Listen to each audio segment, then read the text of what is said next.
আমদাবাদ স্টেশনে নেমে একবার ভূত বাংলো যেতে চাইলেই হলো। অটো বা যে কোনো গাড়ি আপনাকে নিয়ে গিয়ে হাজির করবে সানন্দের ন্যানো কারখানার মূল গেটের উল্টো দিকে, এই বাড়িগুলির সামনে। পরিত্যক্ত অবস্থায় দীর্ঘদিন ধরে পড়েছিল এই বাড়িগুলি। স্থানীয় মানুষ যাকে চেনে ভূত বাংলো নামেই, সেখানেই এখন মানুষের ভিড়। কার্যত গমগম করছে ভূত বাংলো। গত 4 বছরেই পাল্টে গিয়েছে চেহারাটা। কোন ম্যাজিকে? সিঙ্গুর থেকে সানন্দ ন্যানো প্রকল্পের এই ভৌগোলিক স্থানান্তরই বদলে দিয়েছে ছবিটা।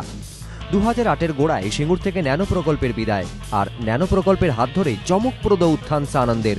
ফলে সানন্দেই এখন কর্মসংস্থান বহু মানুষের। তাদের অনেকেই বাঙালি। কারা এই ভূত বাংলোর বাসিন্দা? কারো বাড়ি বজবজে, কারো বনগা, কেউ আবার খাস কলকাতার। সিঙ্গুর থেকে মাত্র আধ ঘন্টার দূরত্বে তারকেশ্বরেই তাদের কারো কারো ঠিকানা। ভূত বাংলো এবং তার আশপাশের এলাকা মিলে কম করে 400 বাঙালি এই মুহূর্তে কাজ করছেন সানন্দে। কেউ রয়েছেন ন্যানো প্রকল্পে, কেউ বা ফোর্ড, কেউ আবার হিতাচিতে। সানন্দে আমাদের ন্যানো যেটা আছে ছাউড়ি গ্রামে, টাটা ন্যানো, ওইখানে আমরা প্রথমে কাজ চালু করি। সেটা এখন কন্টিনিউ আমাদের চলে আসছে। তারপর এখন আমি আছি টাটা ন্যানোর পিছনে, জাস্ট পিছনটাই সাউথ সাইডে বোল গ্রামে, যেটা আছে ফোর্ট চলছে, এবং আশেপাশে আরও প্রজেক্ট চলছে, যেটা আছে টাটা হিটাচি এবং এলাইট এবং কোলগেট। ভূত বাংলোয় ছোট ছোট ঘরে ঠাঁই। এখানেই থাকা, রান্নাবান্না, খাওয়া দাওয়া, ওঠা বসা।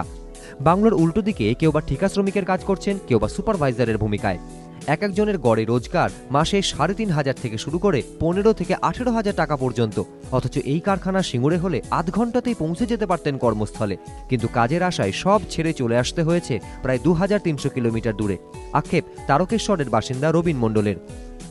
এই প্রজেক্ট এক তো প্রথমত আমাদের আসতে হতো না, উপর থেকে যারা লেবার বা আরও লোক আছে তাদেরও আসতে হতো না এত দূরে।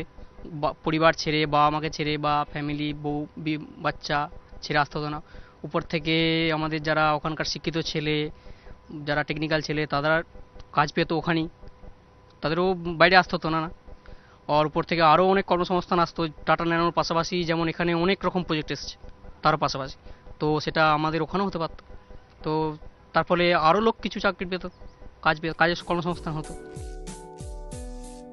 সিঙ্গুর ছেড়ে এসেছে ন্যানো প্রকল্প, তাই ছাড়তে হয়েছে ঘরও। কারখানা বাংলায় হলে হয়তো অন্যভাবে লেখা হতো ভবিতব্য, বলছেন ভূত বাংলার এই 400 বাঙালি। কি অদ্ভুত বৈপরীত্য পশ্চিমবঙ্গে, যেখানে সিঙ্গুর, যেখানে হওয়ার কথা ছিল এই প্রকল্প, সেই সিঙ্গুর যা একসময় গমগম করতো সেই প্রকল্প এলাকা, তাই এখন পড়ে রয়েছে ভূতের মতো। ক্যামেরায় প্রবীর সামন্তের সঙ্গে বিতনু চট্টোপাধ্যায়, এবিপি আনন্দ, সানন্দ, গুজরাট।